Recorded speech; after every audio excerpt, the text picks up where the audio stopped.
Hello बच्चों, कैसे हो आप सब। आज हम 8th class maths chapter 3 understanding quadrilaterals MCQs and assertion and reason करेंगे अंडरस्टैंडिंग क्वाड्रिलेटरल चैप्टर के। तो पहला जो एमसीक्यू है मल्टीपल चॉइस क्वेश्चन, उसमें क्या बोला है, विच of the following is not a quadrilateral, square, rectangle, triangle या पैरेललोग्राम। अगर हम स्क्वायर, रेक्टेंगल, पैरेललोग्राम देखते हैं, सबकी 4 साइडेड फिगर है तो ये क्वाड्रिलेटरल है। ट्राइंगल 3 साइडेड फिगर है तो ये क्वाड्रिलेटरल नहीं है। तो आंसर क्या हो जाएगा, C. Next, which of the following quadrilateral have 2 pairs of adjacent sides equal and its diagonal intersect at 90 degree. मतलब एडजेसेंट साइड इक्वल होनी चाहिए और डायगोनल जो है 90 डिग्री पे इंटरसेक्ट होने चाहिए। तो ऐसी जो फिगर होती है वो कौन सी होती है, स्क्वायर, काइट, रोम्बस या रेक्टेंगल में से काइट। काइट की जो एडजेसेंट साइड्स होती हैं वो इक्वल होती हैं और इसके डायगोनल्स 90 डिग्री पे इंटरसेक्ट करते हैं। If a b and c d are 2 parallel sides of parallelogram, then जब भी 2 पैरेलल साइड होती हैं वो 2 पैरेलल साइड्स हमेशा क्या होती हैं, इक्वल। तो आंसर क्या आएगा, C. A B is equal to C D. ठीक है। Next, the perimeter of parallelogram whose parallel sides have length 12 centimetre and 7 centimetre. तो पेरीमीटर कैसे निकालते हैं, two sum of parallel side, मतलब 12 प्लस 7। तो ये कितना हो जाएगा, 2, 12 और 7 कितना हो गया, 19। तो 19 टू सा कितना हो गया, 38। तो आंसर कितना आ गया, 38 centimetre. Next, if angle A and angle C are two opposite angle of a parallelogram, then अगर दो opposite angle हैं तो opposite angle of parallelogram are equal। तो angle A is equal to angle C, option आ जाएगा B। if angle A and B are two adjacent angle of parallelogram, angle A is equal to 73, find angle B। तो हमें पता होता है सम of adjacent angle कितना होता है, 180। तो angle a plus angle b is equal to 180। Angle a 70 है तो एंगल बी कितना हो जाएगा, 180 माइनस 70, तो 110। Sum of supply adjacent angle is 180। ये आपको पता होगा, तो हम इसको रफली करके देखेंगे तो आंसर क्या आ जाएगा, 110 degree. A b c d is a rectangle and a c and b d are its diagonal.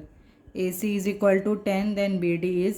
अगर आप रेक्टेंगल की प्रॉपर्टी देखते हैं तो अपोजिट साइड्स इक्वल होती हैं और इसके डायगोनल्स भी इक्वल होते हैं। Diagonals of rectangle are equal, ये प्रॉपर्टी है रेक्टेंगल की।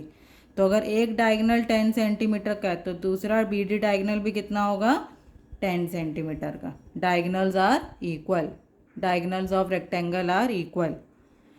ठीक है, आगे चलेंगे। The quadrilateral whose diagonals are perpendicular to each other. तो quadrilateral whose diagonals are perpendicular, इसके डायगोनल्स परपेंडिकुलर होते हैं, 90 डिग्री पे इंटरसेक्ट करते हैं, वो क्या होता है, रोम्बस। वो कौन सा क्वाड्रिलेटरल है, rhombus. Next, in a parallelogram a b c d, angle a and b are in the ratio 1:2। Find angle a. तो एंगल ए और बी कितना हो गया, 1:2। तो angle a plus angle b 180। Supplementary angle adjacent angle किसके equal होते हैं, supplementary के एंगल। तो ये हो जाएगा 1x प्लस 2x, तो ये हो जाएगा 3x। तो x कितना आ गया, 180/3, 60 डिग्री।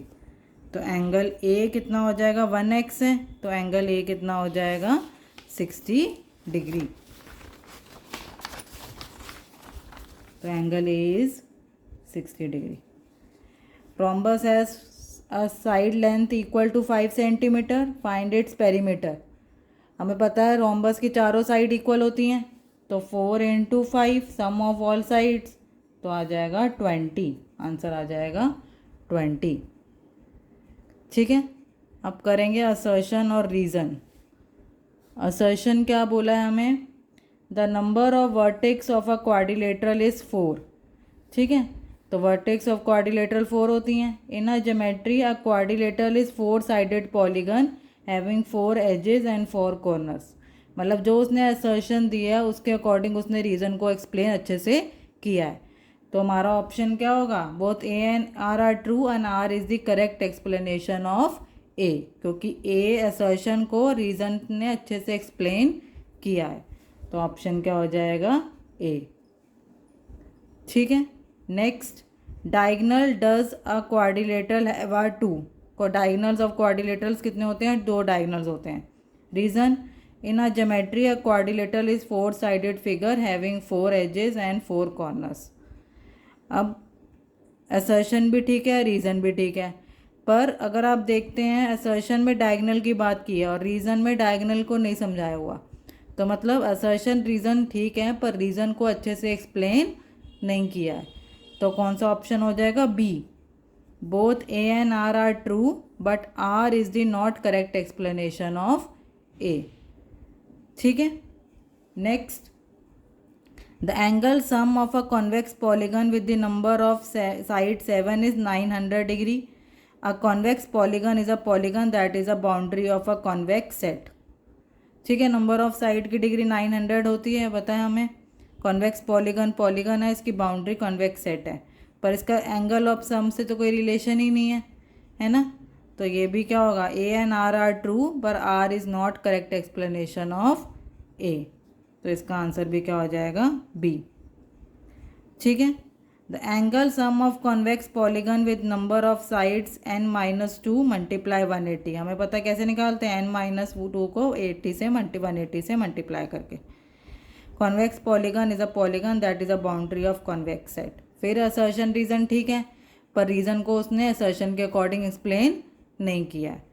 तो both A and R true but R is not correct explanation of A. ठीक है, आर के एक्सप्लेनेशन अच्छे से, आर ठीक है पर उसकी ए के अकॉर्डिंग एक्सप्लेनेशन नहीं है, इसलिए हमने बी ऑप्शन को सिलेक्ट किया है। ठीक है, आगे चलते हैं। Fifth, the diagonal of a square bisect each other at right angle. The diagonal of a square do not divide the whole square into 4 equal parts. अब इसमें क्या, असर्शन ठीक है पर रीज़न गलत है। डायगनल स्क्वायर को 4 पार्ट में डिवाइड कर देगा। ठीक है, तो इसमें ऑप्शन क्या हो जाएगा हमारे अकॉर्डिंग? असर्शन ठीक है पर रीज़न सही नहीं है, तो A is true but R is false. ठीक है, तो इस तरीके से हम इसको करेंगे। आई होप आपको समझ में आया होगा। Thank you so much for watching.